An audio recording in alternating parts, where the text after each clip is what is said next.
ಜನರು ಮಾಡ್ತಾ ಇರುವ ಅಪರಾಧಗಳು ಪ್ರಕೃತಿಗೆ. Carbon emissions, pollution, ozone layer.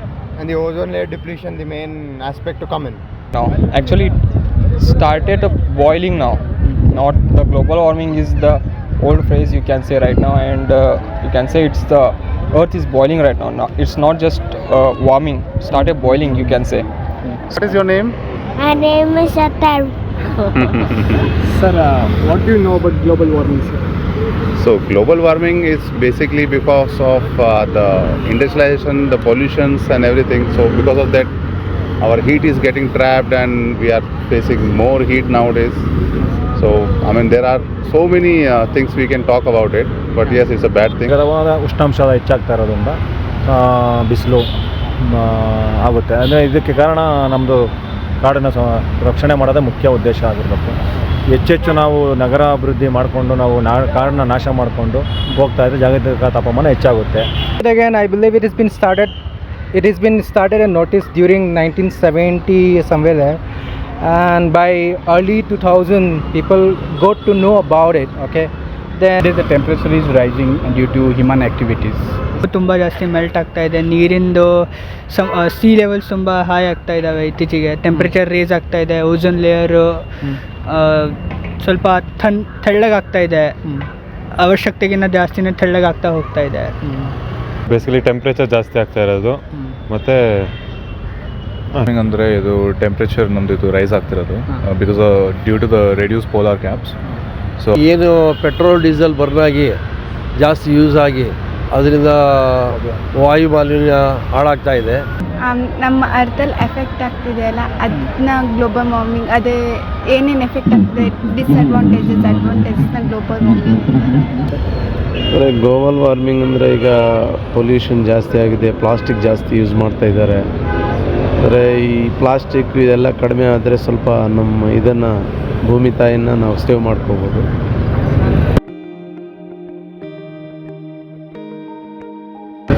So I cannot take, I don't have much ideas about it, but what we can do is we can do as many as plantation. Easy way, plant some trees, plant more trees. The best way is when a baby takes a birth in your family, please plant a tree. Yeah. Plant more trees, then instead of using plastics and all, use eco-friendly equipments.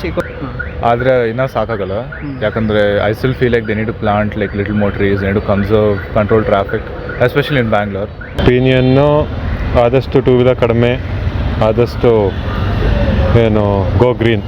ನಮ್ಮ ಕಡೆ suggestion ಏನಂದರೆ ಪ್ಲಾಸ್ಟಿಕ್ನ avoid ಮಾಡಬೇಕು actually. So ಅಲ್ಲಿ ನೋಡಿ ಇಲ್ಲೇ ಬಿಸಾಕಿರ್ತಾರೆ, ಒಂದು dustbin ಅಂತ ಪ್ರೊವೈಡ್ ಮಾಡಿದ್ದಾರೆ, ಬಟ್ ಯಾರೂ ಯೂಸ್ ಮಾಡಲ್ಲ ಆ್ಯಕ್ಚುಲಿ. ಸೊ ನಾವು ಡೈಲಿ ಪ್ಲಾಂಟ್ ಮಾಡಬೇಕು. ಮತ್ತು ಮರ ಬೆಳೆದ್ರೆ ನಮಗೆ ತುಂಬ ಒಳ್ಳೆಯದಲ್ವಾ, ಸರೌಂಡಿಂಗು ಸ್ವಲ್ಪ ಕ್ಲೀನಾಗಿ ಗಿಡ ಎಲ್ಲ ಬೆಳೆಸಬೇಕು, ನೀರು ಹಾಕ್ತಾ ಇರಬೇಕು.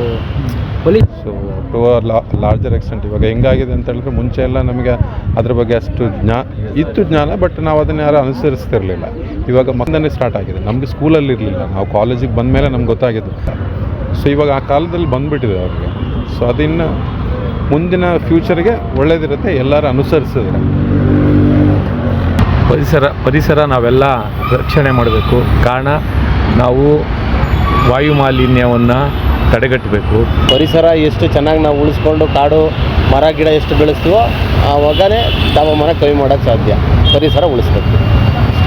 Maybe now the upcoming EV, not economy wise, but if we look into the good of nature, maybe EV would be a great choice, or CNG is another thing.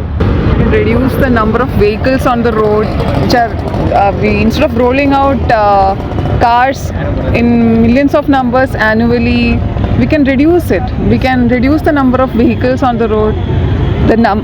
We are going towards EV vehicles, agreed, but EV is not a solution to it. It is again harming the nature. So we have to find some sustainable solutions rather than going towards vehicles. Why don't we come to the bicycles? Why don't we entertain such sustainable solutions? So it's a partnership between government and people together. It's not a single responsibility. So it's both the partnership. Yeah, I could say the best way is like minimize the use of vehicles.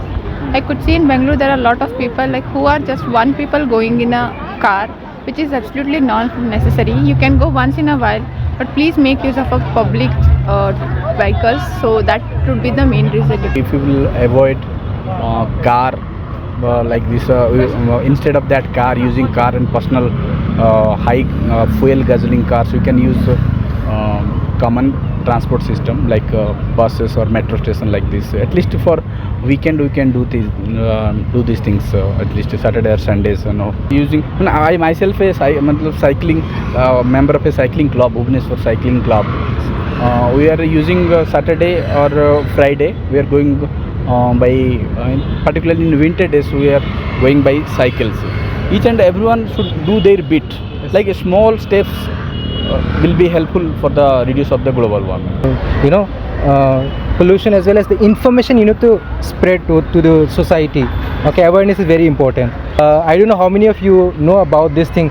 Air conditioner or air condition has some kind of issue. The ozone layer is seriously getting affected by the air condition. All right, so try to avoid it and try to use natural air whatever is available. But ನಮಗೆ ಯಾವತ್ತೂ ಅಷ್ಟೇ ನಮ್ಮ ಪ್ರಕೃತಿ ಏನು ಗೊತ್ತಾ, ತುಂಬ ಸುಂದರವಾದ ಒಂದು ವಸ್ತು. ನಾವು ವಸ್ತು ಅಂತ ಥಿಂಕ್ ಮಾಡ್ಬೋದು, ಇಲ್ಲ ಅದರಲ್ಲಿ ಒಂದು ಜೀವ ಇರುವ ವಸ್ತು ಅಂತಲೂ ಥಿಂಕ್ ಮಾಡ್ಬೋದು. ಏನಕ್ಕೆ ಹಂಗೆ ಆಗ್ತಾ ಇದೆಯಾ ಅನ್ನೋ ಕಾರಣ ಯಾರು ಅಂತಂದರೆ ಜನರು, ನಾವು. ಓಕೆ, ಫಸ್ಟ್ ಆಫ್ ಆಲ್ ನಾವೇನು ಮಾಡ್ತಾ ಇದ್ದೀವಿ, ಇನ್ನೊಬ್ಬರು ಅವರು ಇವರು ಎಲ್ಲರ ಮೇಲೆ ಬ್ಲೇಮ್ ಮಾಡಿಕೊಂಡೇ ಜೀವನನ ದೂರಿಸ್ತಾ ಇದ್ದೀವಿ. ಫಸ್ಟ್ ಆಫ್ ಆಲ್ ನಾವೇನು ಮಾಡ್ತಾ ಇದ್ದೀವಿ ಅನ್ನೋದು ನಮ್ಗೆ ಗೊತ್ತಿಲ್ಲ. ಓಕೆ, ಇವಾಗ ನಾವು ಹೇಳ್ತೀವಿ ಏನೋ ಪ್ಲಾಸ್ಟಿಕ್ಕು ಯೂಸ್ ಮಾಡಬಾರ್ದು, ಪ್ಲಾಸ್ಟಿಕ್ಕಿಂದ ಹಿಂಗೆ ಭೂಮಿಗೆ ಇದಾಗ್ತೈತೆ ಅಂತ. ಫಸ್ಟ್ ಆಫ್ ಆಲ್ ಯೂಸ್ ಮಾಡ್ತಾ ಇರೋರು ಯಾರು? ನಾವೇ ಅಲ್ವಾ? ಇವಾಗ ಏನೋ ಮೈಕ್ರೋನ್ 30 ಮೈಕ್ರೋನಿಂದ ಪ್ಲಾಸ್ಟಿಕ್ ಯೂಸ್ ಮಾಡ್ಬೋದು ಅಂತ ಐತೆ. ಆ ಪ್ಲಾಸ್ಟಿಕ್ನ 30 ಮೈಕ್ರೋನ್ ಅಂದ್ರೂ ಯೂಸ್ ಮಾಡ್ತಾ ಇರೋದು ಅದು ಪ್ಲಾಸ್ಟಿಕ್ಕಿಂದನೇ. ಅದ್ಯಾಕೆ ನಮ್ಗೆ ಜ್ಞಾಪಕ ಬರ್ತಾ ಇಲ್ಲ? ಯಾಕಂದರೆ ನಮಗೆ this is need, that's why I am using to take plastics. ಅಂದರೆ ಎನಿಥಿಂಗ್ಸ್ ಏನಾದರೂ ಬೇಕು ಅಂತಂದರೆ, ಇಲ್ಲ ಬೇರೆ ಯಾವುದೋ ಪೇಪರ್ ವೈಸ್ ಹೋಗ್ತೀವಿ ಅಂತಂದರೆ ಅದಕ್ಕೆ ತುಂಬ ಎಕ್ಸ್ಪೆನ್ಸಿವ್, ಆಮೇಲೆ ಅದು ಅಷ್ಟೊಂದು ಬಾಳಿಕೆ ಬರೋಲ್ಲ ಅನ್ನೋ ಒಂದು ಮೆಂಟಾಲಿಟಿ. ಬಟ್ ಮನುಷ್ಯರಾದವು ನಾವೇ ಬಾಳಿಕೆ ಬರೋಲ್ಲ, ಇನ್ನೊಂದರಲ್ಲಿ ನಮಗೆ ಇನ್ನೊಂದು ವರ್ಷಾನುಗಟ್ಟಲೆ ಬಾಳಿಕೆ ಬಂದಿರೋ ವಸ್ತು ಏನಾಗಬೇಕು? ಅದ್ಯಾಕೆ ಮನುಷ್ಯರು ಯೋಚನೆ ಮಾಡ್ತಾಯಿಲ್ಲ ಅನ್ನೋದು ನನ್ನ ಪ್ರಕಾರ.